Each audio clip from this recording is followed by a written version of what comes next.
Good evening, I'm Mike Yardley. Welcome to Newsmakers. Well, the City Council elections are just 4 months away and the mayoralty race in Christchurch is shaping up to be the biggest contest in a generation.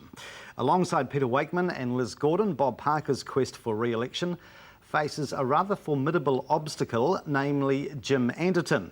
After 27 years of parliamentary service, the Wigram MP is seeking to switch racetracks. Why? Why now? And what's he offering? Jim Anderton is with us. Thank you very much for coming in. Pleasure, Mike. You've made it clear that you didn't actively seek out this candidacy. Are you standing by default?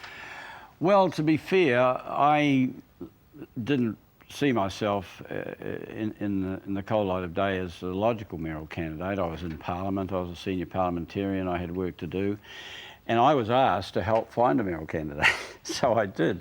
And among the people I rang was Vicky Buck. I said, Vicky, look, you were a great mayor. If you came back now, you'd bolt in. That's my view, and I think you probably have enough perception to think that you could too. So what about it? And she said, well, look, I've got all these commitments to climate change issues and businesses, and I couldn't possibly do it. So why don't you do it? I said, no.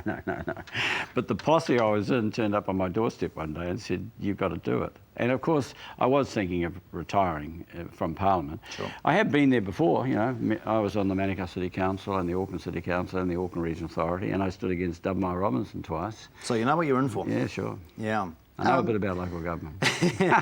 If Christchurch is so aggrieved with the current direction, are you surprised there hasn't been a stampede of notables putting their hand up to say, let's give it a crack? Well, yeah, in a way, but all the people I spoke to said, someone's got to do it. You know, we agree, but it wasn't going to be them. It was sort of like one of those biblical stories where everyone says someone else should do it. The other side of the question is, I have to say, sadly, there is a culture of intimidation and fear in the city, which I hadn't realised, to be honest, and I was surprised at the people who feel intimidated because some of them are pretty, you know, big people, not in size but in stature. And the reason is that if the council gets criticised in any way, shape or form, they get hammered.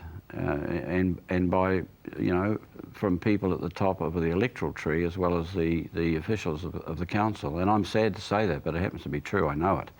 And I've spoken to those people. So in a way, they're a bit reluctant to put their head above the parapet in case they lose, and then they feel they're going to get the book thrown at them. That's the truth.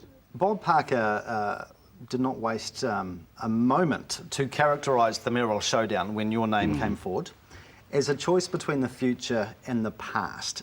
Is that a nice way of Bob Parker saying, Mr. Anderton is yesterday's man?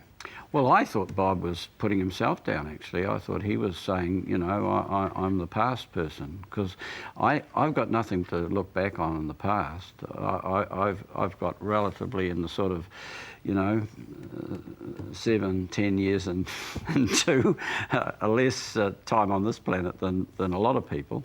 So the only reason I would stand is for doing something for the future.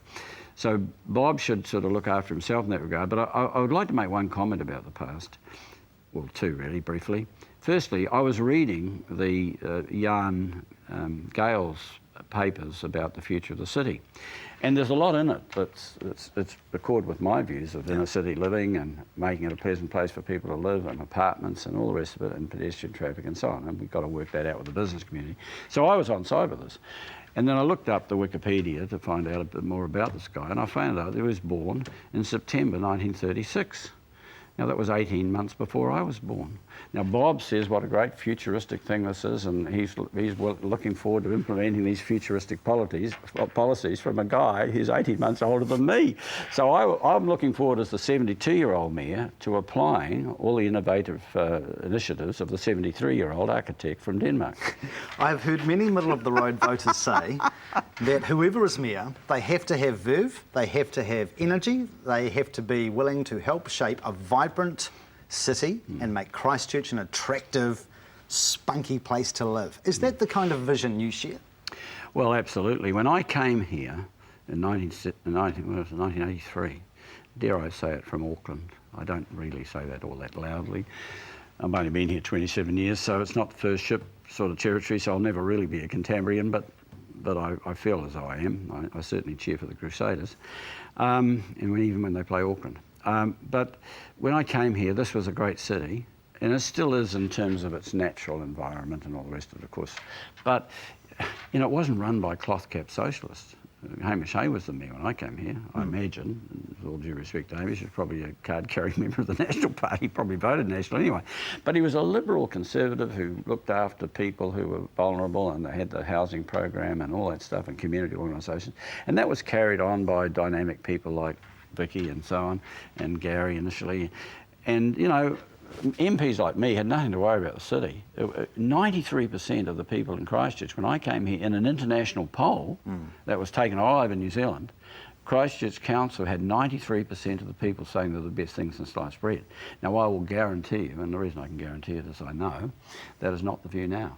And so we've come from a period where there was excellence at governance in the City Council. The representatives were seen as on the people's side. They were trusted and all the rest of it. And we've got to a point where I know the relationship with ordinary people and even the business community is dysfunctional, and the council is not trusted. And that's sad. If that is the case, though, why is it that, say, at the last election, 60% of eligible voters in Christchurch didn't even bother exercising their democratic right? If they feel so disengaged and estranged from their representatives, why aren't they doing something about it? Well, I don't think they felt as disengaged and estranged 3 years ago as they do now. That's the first thing. The second thing is Megan Woods, who was the mayoral candidate, then put up a great performance for someone who was completely unknown. I mean, Megan, very well known in the scientific community, of course, but not in the public arena. Yeah. And she polled about 34,000 votes, whatever. I mean, she did pretty well, but it wasn't a household name. And therefore, people probably thought Bob, being mayor of a relatively small place, Banks Peninsula, but, he's well-known, television personality, all the rest of it, name recognition, so there it is. The other thing is that the wards in Christchurch have been enlarged, double what they used to be. So we used to have a small ward, we had 12 of them, and 2 members were elected from each of those 12 wards, and we had 24 people on the council plus the mayor. Yep. Those wards have doubled in size. They're larger now than the electorates of MPs, and we have half the number of people running them. So there's been less accessibility, less understanding, less contact, and so on.